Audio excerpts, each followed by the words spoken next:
오늘 우리에게 주신 하나님의 말씀 하박국 전체의 말씀이지만 본문은요 주보에 나와 있는 그 구절들 앞에 스크린에도 나오게 되겠습니다. 먼저 1장 2절부터 4절입니다.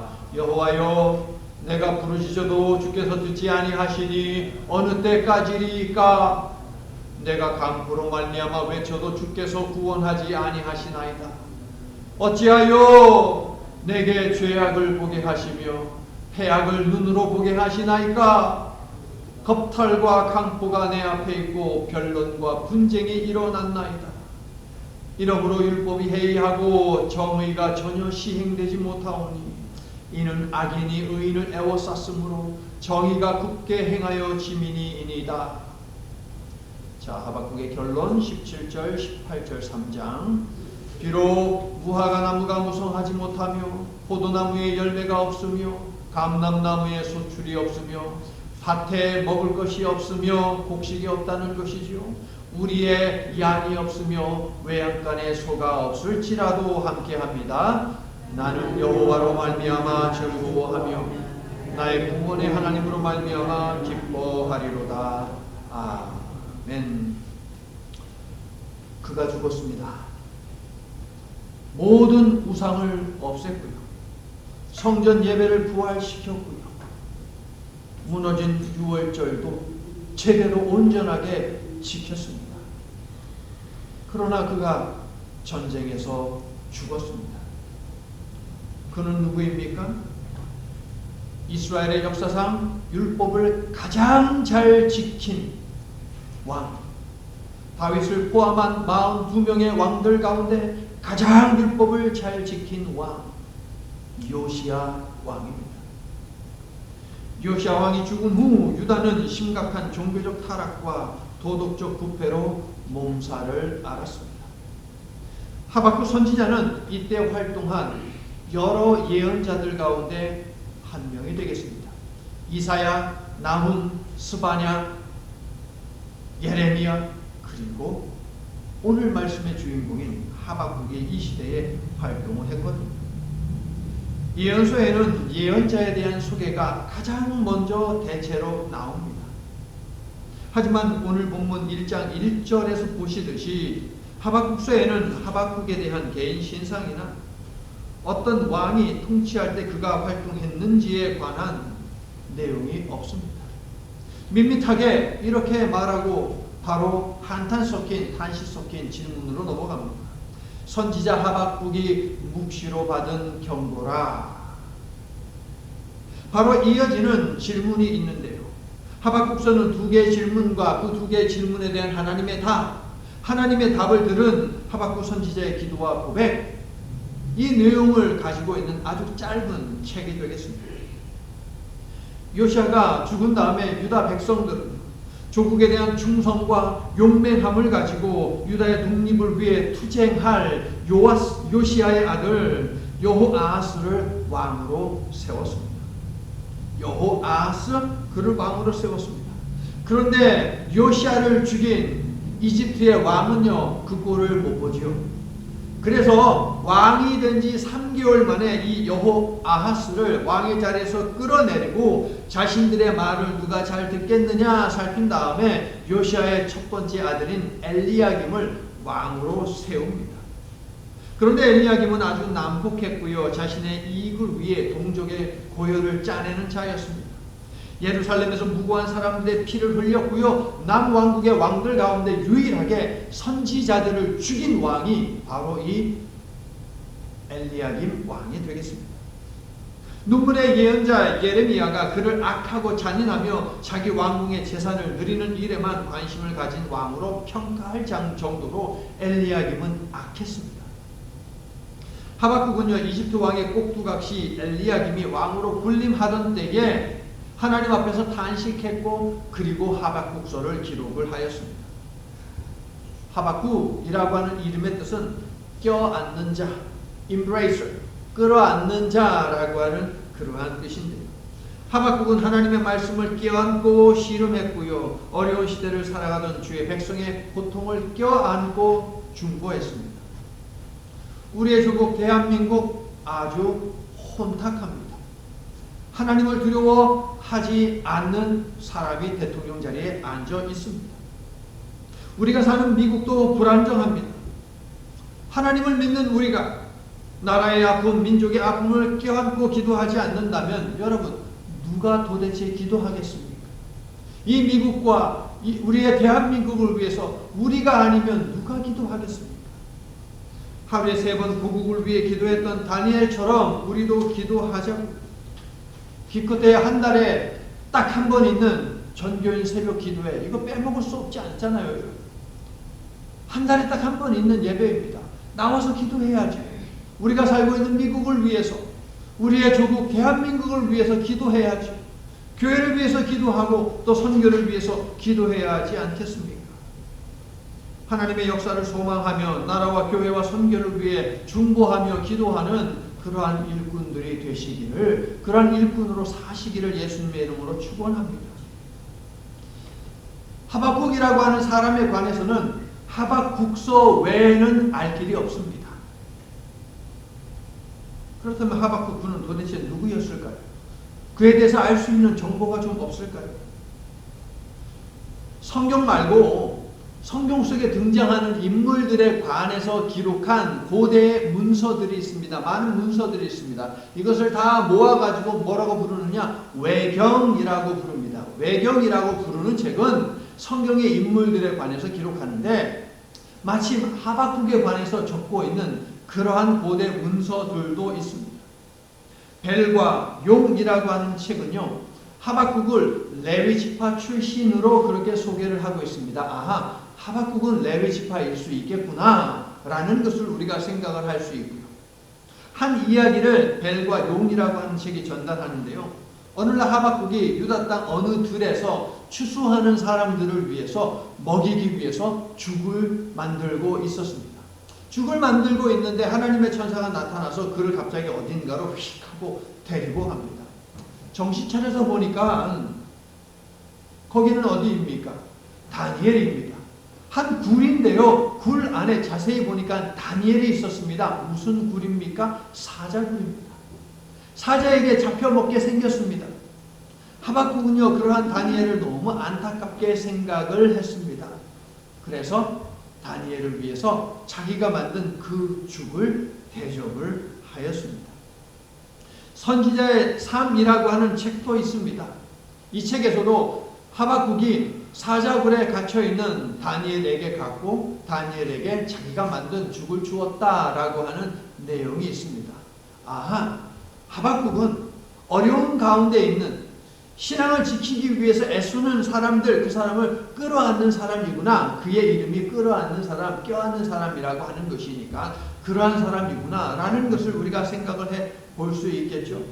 그렇다면 혹시 오늘 하박국서 안에는 이 두 개의 책이 하박국에서 말하고 있는 것과 뭐 좀 매칭되는 것이 없을까 하는 것을 한번 보자고요. 2장 1절을 보게 되면 하박국이 어디에 서 있습니까? 2장 1절, 내가 내 파수하는 곳에 서며 라고 되어 있어요. 나의 입니다. 그가 파수하며 서 있어야 하는 곳이 있었다 하는 것을 알 수 있는 대목 아닙니까? 그런데 여러분, 파수하는 곳에 해당하는 단어는 하나의 단어입니다.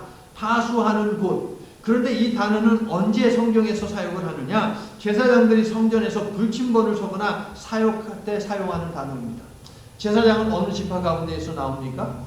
레위 지파에서 나옵니다. 아까 그 책들을 보니까 하박국은 레위 지파다라고 이야기했잖아요. 맞다, 하박국은 레위 지파구나 라고 하는 것을 우리가 알 수 있습니다. 하박국은 레위 지파입니다. 제사장의 자격이 있는 사람이었습니다. 두 번째로 하박국의 이름이 어떤 뜻이라고요? 껴안는 자입니다. 하박국은 민족이 안고 있는 문제를 끌어안는 사람이고요. 사자굴에 갇힌 다니엘에게 죽을 대접했듯이 자신의 백성들을 껴안고 그들에게 무엇을 공급했습니까? 하나님의 말씀을 공급을 하지 않았습니까? 어떤 말씀을 공급했습니까? 그렇다면 하박국이 공급한 하나님이 주신 말씀은 무엇입니까? 1장 1절을 보니까 선지자 하박국이 뭐라고 이야기합니까? 묵시로 받은 경고. 하박국은 묵시로 받은 경고의 메시지를 백성들에게 전함으로 하나님의 말씀을 끌어안았고 또 그 백성들을 끌어안았고 나라와 나라의 운명을 끌어안았다라는 것을 우리가 알 수 있습니다. 요시야 왕이요 오랜 시간을 쏟아부어서 종교 개혁을 달성했습니다. 나라에 있는 모든 우상을 갖다가 다 제거하고요 우상을 모셨던 그 신전까지도 다 없애버렸습니다. 우상이요 이름 붙일 발 붙일 곳 없도록 완전히 없애버렸습니다. 그런데 이 왕이 안타깝게도 무기또 전투에서 죽고 말았습니다. 그러자 사회 지도층들이 이 요시야의 뜻을 받들어서 나라의 여호와 하나님을 믿는 그 종교를 굳건하게 세우는데 앞장선 것이 아니라 부조리를 저지르면서 공평과 정의를 완전히 마비시켜 버렸습니다. 그래서 여호와 신앙도 무너뜨려 버렸죠. 하박국 선지자는 3절에서 유다 사회에 팽배해져 있는 그들의 6가지 부조리의 문제들을 하나님 앞에 낱낱이 아뢰면서 탄식을 하고 있지요. 1장 3절을 보니까 단어를 보세요. 죄악, 배역, 겁탈, 강포, 변론, 분쟁 이런 단어들 보입니까? 맨 먼저 앞에 있는 죄악이요. 이것은 사실 폭력이라고 하는 단어입니다. 하마스. 폭력이라는 단어입니다. 폭력을 행사하고요. 그 다음에 패역, 이것은 악행입니다. 악행을 저질러서요. 무고한 사람들을 어떻게 했습니까? 겁탈, 억울하게 고생하게 했습니다. 그리고 몸도 마음도 탈탈 털려버린 그들을 공평과 정의의 문제를 그들은요 공평과 정의의 문제를 제기하며 어디에 하소연할 수밖에 없습니까? 공평과 정의의 마지막 보루가 어디입니까? 재판정이거든요. 재판정에다가 우리가 억울합니다 라고 하면서 아뢰었습니다. 그런데 어떻게 됐습니까? 재판정에서 재판하는 자들이 누구의 편이었어요? 힘 있는 자들의 편이었어요. 억울하게 당하는 사람들에게 절대 귀를 기울이지 않았습니다. 그렇게 유대 사회는 온갖 사회의 부조리한 악으로 인하여서 아파하고 멸망으로 떨어지고 있었습니다. 4절에서는요 이러한 상황을 4가지로 표현하죠. 1장 4절을 보니까 율법이 해이해졌습니다 라고 고발하죠. 무슨 뜻입니까? 법은 땅에 떨어졌다는 거예요. 또 4절 보니까 두 번째, 정의가 전혀 시행되지 못하고 있습니다. 무슨 뜻입니까? 정의는 끝내 무너졌습니다. 그 다음에 세 번째, 악인이 의인을 애워쌌다. 이 말은 또 무엇입니까? 못된 자들이 착한 사람을 등쳐먹는 세상이 되었다는 것이죠. 네 번째, 정의가 굳게 행해지고 있습니다 라고 1장 4절 이야기하죠. 정의가 짓밟히는 세상이 되었습니다 라는 고발이 되겠습니다. 자, 읽어보니까 어떻습니까? 우리가 사는 세상과 뭐 다릅니까? 같습니까? 우리가 사는 세상하고 똑같아요, 여러분. 법은 땅에 떨어지고 정의는 끝내 무너지고 못된 자들이 착한 사람을 등쳐먹고 정의가 짓밟히는 세상. 우리 대한민국과 미국, 아니 온 지구에 있는 모든 나라들하고 다를 게 무엇이 있습니까? 특별히 저 IT와 다를 것이 무엇이 있습니까? 그래서 하박국 선지자가 하나님께 물었어요.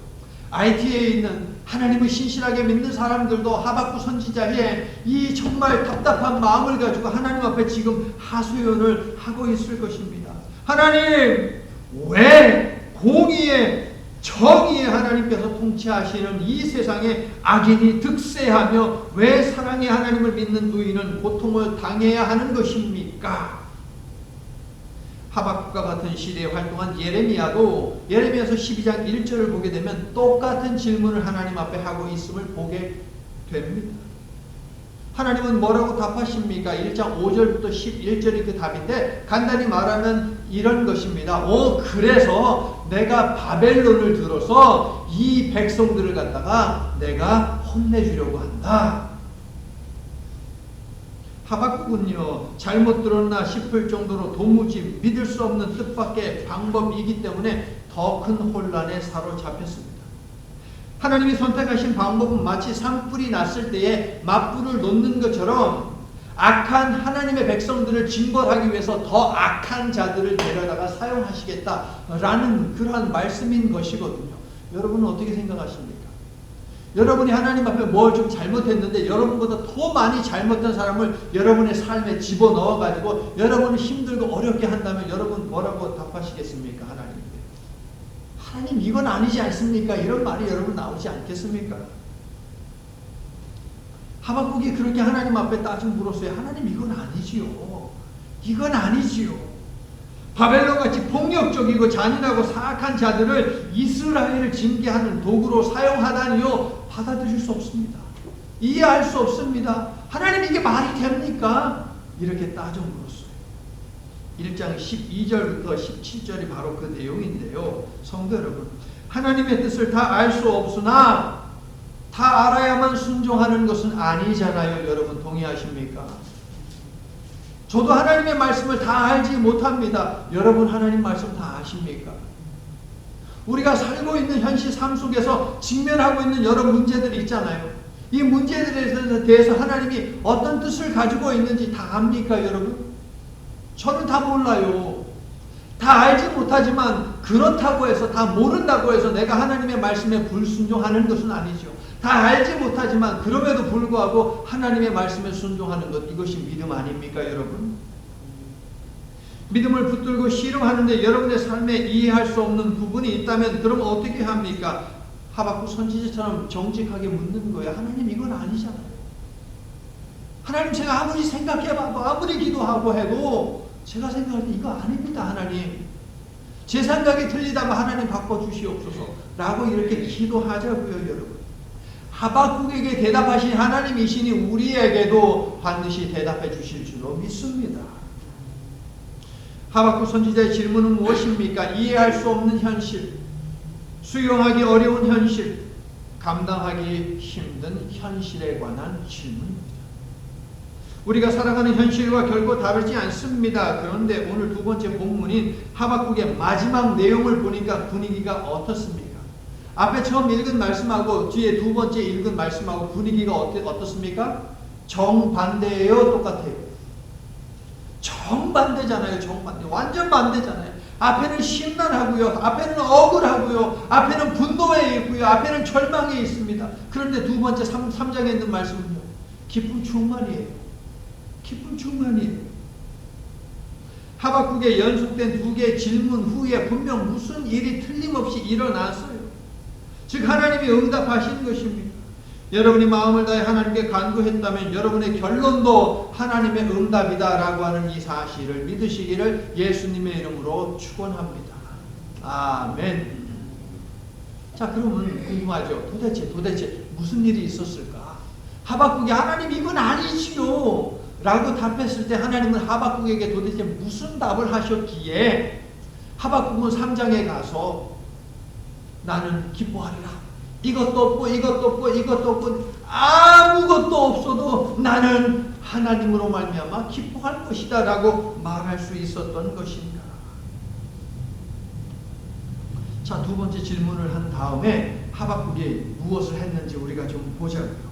2장 1절을 보니까 하나님 앞에 이건 아니지요 하나님 이라고 말한 다음에 2장 1절 보니까 하박국이 뭐 하고 있습니까? 마치 파수꾼처럼 성루에 서서 예의주시했다라고 되어 있어요.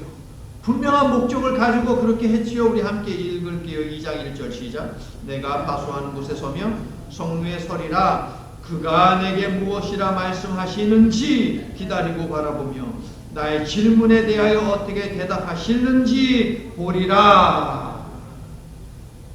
성도 여러분, 기도했다면 하나님께서 응답하실 때까지 기다려야 합니다. 아멘이세요. 응답은 끝까지 기다려 받아내는 것이니 삶을 성실히 살아가면서 잠잠히 묵묵히 여기에 눈을 부릅뜨고 하나님의 응답을 기다려 꼭 받아내는 저와 여러분이 될 수 있기를 예수님의 이름으로 축원합니다.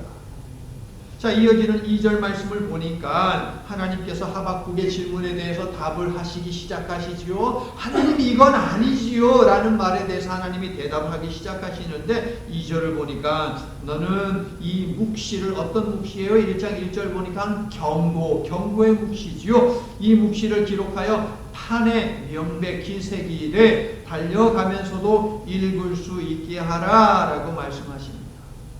자, 이 말씀은 무슨 말씀이냐? 판에 기록된 말씀을 읽는 자마다 하나님의 심판을 받지 않도록 신속하게 반응해야 한다라는 것을 강조하는 말씀이고요. 하나님의 구원이 이제 곧 올 것이니 기다리라라는 그런 메시지가 되겠습니다.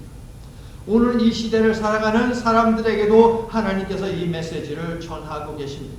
계속해서 여기저기에서 전쟁이 벌어지고 있고요. 멈출 줄을 모르고 있습니다.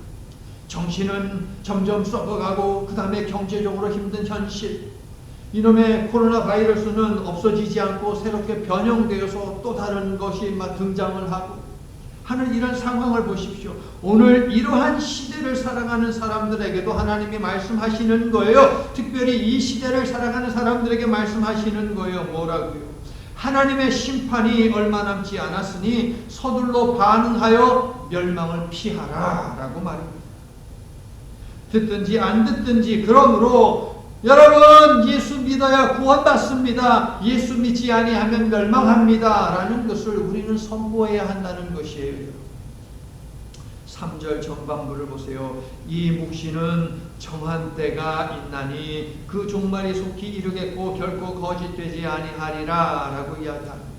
우리도 하박국 선지자처럼 우리 시간표를 따라 하나님이 행동하시기를 바라고 우리 생각대로 들어주시기를 원하시지만 이 말씀을 보니까 아니에요. 하나님은 우리가 하나님의 시간표에 맞추기를 원하시고 하나님의 계획에 따르기를 원하신다 하는 것을 3절 전반부를 통해서 알 수 있으니 하나님의 시간표와 하나님의 계획에 순종해야 하는 줄로 믿습니다.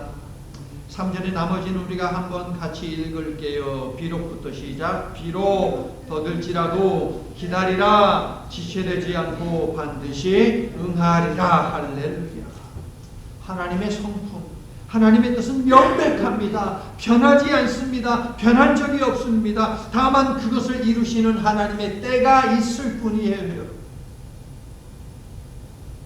때는 하나님이 정하시는 것이지 우리가 정하는 것이 아닙니다. 정하신 때를 기다리는 과정은 더디고 고통스러우며 때로는 의심도 생깁니다. 그래서 하나님이 침묵하시는 시간은 어떤 시간인지 아십니까, 여러분? 믿음의 진면목이 드러나는 시간입니다.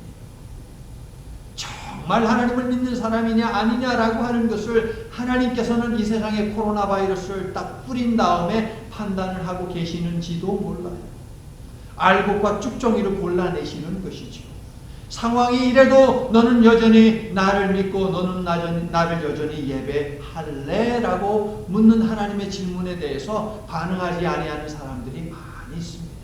이전에는 반응했는데 코로나 바이러스가 터지고 나서 반응하지 아니하는 사람들이 정말 많아졌어요. 왜냐하면 편안해졌거든요.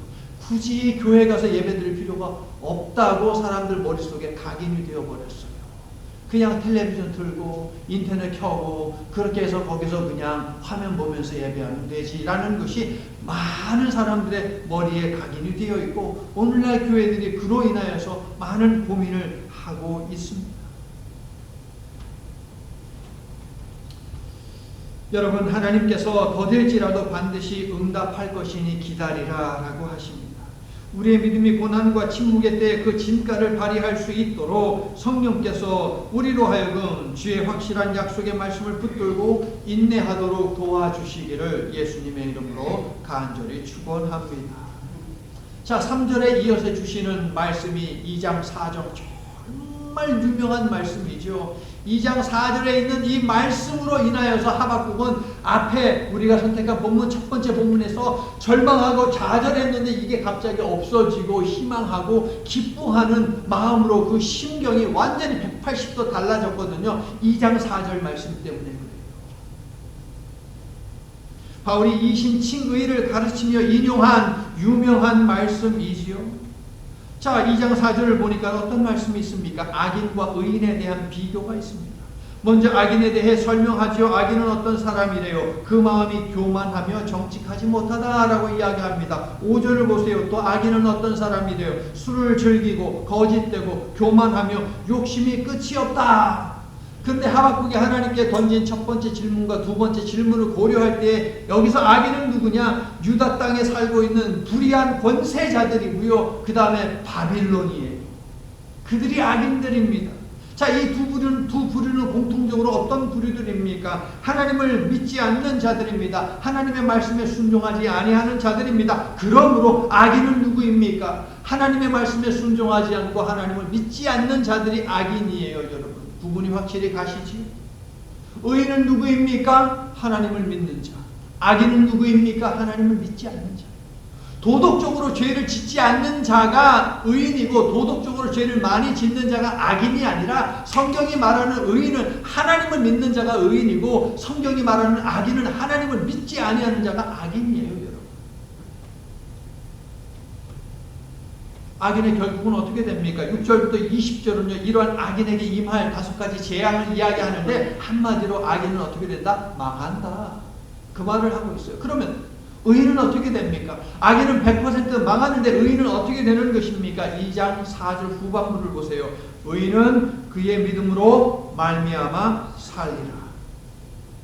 악인은 망하고 의인은 산다. 자, 이 결론을 알고 나니까 2장 2절에서 언급한 그 서판에 기록된 내용이 무엇일까라고 하는 것에 감이 옵니다. 이렇게 적혀 있었을 거예요. 악인의 멸망, 의인의 구원이 임박했다라고 말해요. 악인의 멸망, 의인의 구원이 멸망했다. 그러므로 악인은 빨리 돌이켜야 하는 것이고 의인은 믿음을 계속 붙들고 살아야 한다라는 것을 강조하는 것이죠. 서판에 그렇게 기록이 되어 있었을 거예요. 성도 여러분, 하나님의 구원과 심판은 동전의 양면과 같습니다. 하나님의 구원이 있을 때에 하나님의 심판이 있습니다. 하나님의 심판이 있을 때에 하나님의 구원이 있습니다. 같이 있습니다. 그러므로 중요한 것은 무엇입니까? 내가 어느 쪽에 서 있느냐 하는 것입니다. 의인의 편에 서느냐, 악인의 편에 서느냐, 이것이 중요한 문제예요. 어느 편에 서야 합니까? 악인 편에 서야 합니까? 의인 편에 서야 합니까? 의인의 편에 서야 합니다. 그러면 의인의 편에 선다라고 하는 것은 어떤 의미입니까? 의인은 믿음으로 말미암아 산다라고 하는 이 말씀은 두 가지로 번역이 가능하기 때문에 의인의 편에 선다라고 하는 것은 두 가지의 의미가 있습니다.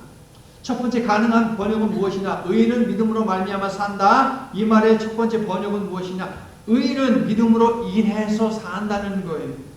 의인은 믿음을 가진 의인은 살지만 그렇지 않은 자는 죽는다 이 말이에요. 믿음을 가진 의인은 살지만 믿음을 갖지 아니하는 악인은 망한다 이 말씀이죠. 이것이 첫 번째 의미예요. 이것을 기독교에서 뭐라고 이야기합니까? 의인론이라고 이야기를 하죠. 누가 의인이고 누가 악인인지 분명하게 구분하는 것이 의인은 믿음으로 말미암아 산다. 즉 의인은 믿음으로 인해서 산다라는 이 말씀의 의미예요. 누가 의인이에요? 믿음이 있는 자. 누가 악인이에요? 믿음이 없는 자. 자, 그러므로 의인의 편에 선다 하는 것은 어떤 의미입니까? 첫 번째, 믿음을 갖는다는 거예요. 의인의 편에 선다는 것은 믿음을 갖는다라는 의미예요. 자, 두 번째 가능한 번역은 무엇이냐? 의인은 믿음을 가지고 산다는 것입니다. 즉, 의인은 믿음을 가지고 살아야 한다라는 것이죠. 이것을 기독교에서 뭐라고 부릅니까? 성화론이라고 이야기합니다. 기독교의 윤리죠. 기독교의 윤리. 거룩하고 흠없는 성도의 삶에 관한 기독교의 윤리를 이야기합니다. 의롭다 칭함받는 자는 어떻게 살아야 합니까?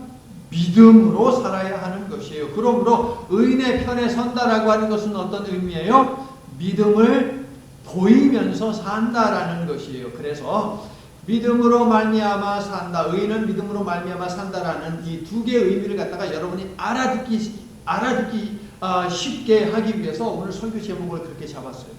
첫 번째, 의인은 믿음으로 말미암아 산다. 어떤 뜻이라고요? 믿음이 살린다는 거예요. 믿음이 있어야 삽니다, 여러분. 믿음이 살린다는 것이고, 두 번째는 뭐예요? 믿음으로 말미암아 살아야 한다라는 그런 의미죠. 제가 의인은이라고 하면 하나씩 읽어주세요. 의인은 그 말이에요. 2장 4절. 로마서 1장 17절에서 바울이 인용하고 있는 말씀인데 바로 저거예요. 믿음이 살린다. 믿음으로 살아야 한다. 믿습니까? 당장 눈앞에 악의 세력이 생존을 위협한다면 하나님이 온 열방과 역사의 주인이고 나를 사랑하신다는 것을 믿는 것은 정말 어려운 일입니다. 하나님이 침묵하시고 불의한 현실이 지속되면 더욱더 하나님을 믿는 것이 쉽지 않습니다. 응답이 더딜 때 확신은 흔들리고 의심이 고개를 쳐들거든요. 그러나 의인은 하나님의 침묵 속에서도 하나님을 믿는 믿음으로 고난을 이기는 것입니다. 불의한 현실 속에 정의가 실현될 하나님의 때를 기다리며 하나님을 향한 신실한 믿음으로 고난의 때를 견디며 기도하는 것이 바로 믿음을 가진 진정한 의인이다 하는 것입니다. 기억하십시오. 하나님께서는 믿을 수 없는 조건과 상황 속에서도 우리에게 믿음을 요구하십니다. 여러분에게 언젠가 누가복음에 있는 말씀을 전하면서 이런 질문을 계속 하나님이 하신다고 말씀을 드렸어요. 그래도 믿어다오. 그래도 믿어다오. 그래도 믿어다오 라고 말합니다. 끝까지 언약에 충성하며 믿음을 지킨 의인들은 심판 가운데에서도 반드시 구원을 얻게 됨을 믿으시면 아멘 합시다. 아멘. 하박국이 그렇게 믿었습니다. 하박국은 하나님으로부터 두 가지 막 따지면서 질문을 했잖아요. 속 시원한 답을 얻지 못했어요. 하지만 하늘을 향한 탄식 가운데 의인은 믿음으로 산다는 말씀을 듣고 난 후 자신이 가진 문제에 대한 답을 받는 것이 중요해지지 않았습니다. 그래서 한마디를 남기는데요. 하박국서의 주제라 할 수 있는 3장 17절에서 19절에 있는 말씀이에요. 이제 내가 하나님 앞에 드린 그 질문에 대한 답이 없어도 아무 상관이 없다라고 하는 그 단계가 되었거든요. 하나님이 믿음이 살린다 하박국아 믿음으로 살아야 한다라는 저 말씀을 주시자 하박국은 감정이 완전히 180도 달라졌어요. 3장 17절에서 하박국은요, 하나님을 향한 자신의 확신과 믿음을 흔들어 놓을 수 없다며 6가지 귀한 것들을 가치가 작은 것에서 가치가 큰 것 순으로 언급하지. 무화과, 포도, 감람, 이건 올리브지요. 그 다음에 밭의 소출, 이것은 곡식이지요. 그 다음에 양, 소. 이 6가지는요, 하나님께서 자신의 백성에게 내려주시는 풍요로움의 상징이에요. 다시, 하나님의 백성에게 내려주시는 풍요로움의 상징, 이것이 바로 3가지, 무화과, 포도, 감람나무의 열매, 그러니까 올리브가 되겠죠. 밭에서 나는 곡식, 양과 소. 자, 이러한 것들이 없으면 사람들은 걱정합니다. 삶이 불행하다라고 이야기합니다. 하지만 18절을 보시면 하박국은 이러한 것들이 없더라도 한 가지가 아닙니다. 6가지 전부 다 없다 하더라도 여전히 즐거워하고 기뻐한다고 말을 합니다. 비결이 뭘까요? 아니, 일상생활 속에서 생계를 위해서, 생존을 위해서 필요한 것들이잖아요. 그런데 그런 것들이 없어도 기뻐한다고요? 어떻게 그럴 수가 있습니까? 18절을 보시면은 비결이 나와 있죠. 구원하시는 여호와 하나님이 계시기 때문이더라. 할렐루야. 이는 삶이 궁핍해도 하나님을 신뢰하고 의지하겠다라고 하는 고백이 되겠습니다. 자, 그런 의미에서 우리가 함께 이 찬양을 한번 불러볼게요. 무화과 나무 잎이 마르고 포도 열매가 없으며 감람나무 열매 그치고 논밭에 식물이 없어도 우리의 양떼가 없으며 외양간 송아지 없어도 난 여호와로 즐거워하리. 난 여호와로 즐거워하리. 난 구원의 하나님을 인해 기뻐하리라. 한 번 더. 무화과 나무 잎이 마르고 포도 열매가 없으며 감람나무 열매 그치고 논밭에 식물이 없어도 우리의 양떼가 없으며 외양간 송아지 없어도 난 여호와로 즐거워하리. 난 여호와로 즐거워하리. 난 구원의 하나님을 인해 기뻐 보시면 저기에 하이라이트 해놓은 부분들 있잖아요. 무화과, 포도, 감람. 자, 이 세 개의 나무.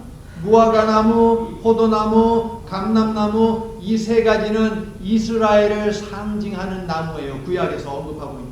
이스라엘을 상징하는 나무예요. 그런데 이것이 없어요. 보십시오. 이스라엘도 망하고 유다도 망하고 나라가 다 없어져 버렸어요. 나라가 없어져 버렸어요.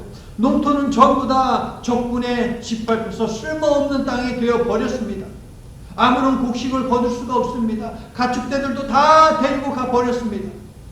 저들이 다 잡아먹어 버렸습니다. 아무것도 없어요. 그럼에도 불구하고 하박국은 이야기하기를 나는 기뻐하겠다. 좌절하지 않고 오히려 즐거워하고 기뻐할 것이다. 이유가 뭐예요? 여호와가 있기 때문에. 여호와는 여전히 구원의 하나님이시기 때문이요. 여호와는 믿는 자의 하나님이 되시기 때문이더라. 믿습니까? 이런 하박국의 고백이 저와 여러분의 고백이 되어 하박국이 처한 고난의 상황 가운데 있더라도 하나님을 신뢰하는 믿음으로 기뻐할 수 있기를 예수님의 이름으로 간절히 축원합니다. 이제 말씀을 마칩니다. 하나님의 영원한 언약은요, 노아와 아브라함과 모세와 다윗 또 몇몇 왕들에게 전해졌습니다. 불순종으로 인해 하지만 하나님 믿는 하나님께서 만들어주신 이 나라가 두 동강이 나 버리고요, 또 세월이 흘러서 나라가 완전히 망해버리고 말았습니다. 그러면 주신 하나님의 언약은 끝난 것입니까? 아닙니다. 그래서 하나님께서 이번에 예언자들을 통하여서 이 영원한 언약의 말씀을 이어가게 하십니다. 요시아가 죽고요, 그 남은 4명의 왕들은요, 정말 하나같이 사악하게 그지없는 왕들이었습니다. 그래서 하나님께서 하박국과 나훔과 스바냐와 예레미야와 이사야와 같은 이런 선지자들에게 하나님의 영원한 언약을 주셔서 이 영원한 언약이 끊어지지 않게 하셨습니다. 사실 하박국이 처해 있는 상황은요, 책을 시작할 때와 책을 마칠 때 달라진 것 하나도 없습니다. 그러나 하박국은 더 이상 항의하지 않고 징계를 겸허히 수용하며 비록 유다 땅에 소출이 없고 사람도 없는 폐허가 되더라도 하나님의 약속 그 언약은 여전히 남아있으니 나는 기뻐하고 즐거워하겠다라고 고백을 하고 있습니다. 상황은 바뀌지 않았지만 무엇이 바뀐 것입니까? 하박국이 바뀌었습니다. 여러분, 이것이 믿음입니다. 나의 삶의 상황이 달라지지 않는다 하더라도 조급했던 내 마음이 바뀌고 하나님을 향해서 혹시라도 의심했던 그 마음이 바뀌고 절망 가운데 있었던 내 마음이 바뀌고 하는 것, 이것이 믿음이라고요. 찾아오신 하나님을 만나게 되니 새로운 관점을 갖게 되었습니다. 전에는 슬프고 화나고 절망스러웠는데 이제는 기쁘고 즐겁고 희망에 가득합니다. 하나님이 여전히 함께 계심을 깨달으니 지금 겪는 문제들 속에, 그 속에도 여전히 하나님의 소망이, 하나님께서 주신 소망이 있다라고 하는 것을 보게 되는 것이죠.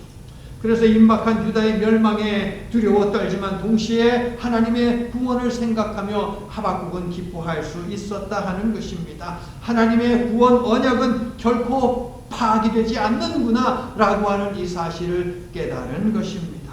이것이 믿음입니다. 성도 여러분, 우리도 이런저런 힘들고 어려운 현실이 있고 여전히 그 현실 달라지지 않고 우리를 숨막히게 하고 답답하게 하고 우리의 마음을, 우리의 심지어 영까지 무너뜨리게 하는 그러한 현실이 지속될 때가 있습니다. 지금 그러한 가운데 있습니까? 여러분의 하나님께서는 여전히 살아계시고 여러분의 하나님께서는 여전히 여러분을 그 문제들로부터 건지기 위해서 일하고 계신다라는 이 사실을 믿으시기를 예수님의 이름으로 축원합니다. 나는 여러분도 믿음이 살린다, 믿음으로 말미암아 산다는 하박국의 믿음으로 현실의 어려움을 내려놓고 하나님을 깊이 있게 만날 수 있기를 바랍니다. 그래서 불평이 감사로, 원망이 기쁨으로, 절망이 소망으로 바뀌어 신명나는 삶을 우리 주 예수 안에서 살아가시기를 예수님의 이름으로 간절히 축원합니다. 아멘. 구원 언약을 주신 이래로 단 한 번도 이 언약을 파기한 적 없으신 사랑의 하나님, 반복되는 우리의 배신과 무관심에도 우리의 손을 놓지 않고 오히려 꽉 잡아주셔서 감사합니다. 우리가 하나님의 성전을 찾아 찬양하고 기도하며 하나님의 말씀에 귀 기울이는 것은 우리를 절대 포기하지 않으시는 하나님의 사랑이 있기 때문임을 고백하며 감사를 올려드립니다. 우리에게 정하신 생명을 다하기까지 앞으로도 우리를 놓지 말아 주시옵소서. 우리 예수 그리스도를 믿고 그 믿음으로 살아가는 사람들만이 의인이 될 수 있고 구원과 영생을 받을 수 있다는 오늘 말씀을 기억하면서 믿음을 가지고 성전에 모여 예배하고 각자의 삶 속에 흩어져서 예배자로 살아가는 저희가 될 수 있도록 주님 붙들어 주시옵소서. 예수님 이름으로 기도드립니다. 아멘. 이제는 믿음이 살린다는 구원 공식을 우리에게 허락하신 성부 하나님의 노하기를 더디하시는 사랑과 이 사랑의 공식을 위해 유일한 구원의 이름으로 주신 성자 예수님의 십자가 희생의 은혜와 하나님을 믿는 자는 믿음으로 살아야 한다고 가르치시고 믿음으로 살도록 촉구하시고 도우시는 성령 보혜사에 위로하시고 격려하시는 교제가 믿음이 살린다, 믿음으로 살아야 한다는 믿음의 의미를 심령에 새기고 예배를 통해 주신 믿음을 가지고 삶의 현장으로 흩어져 믿음으로 현실을 해석하고 믿음으로 현실을 넘어서며 살아갈 하나님의 자녀된 성도들 위해 이제로부터 영원토록 함께해 주시옵기를 간절히 축원하옵나이다. 아멘.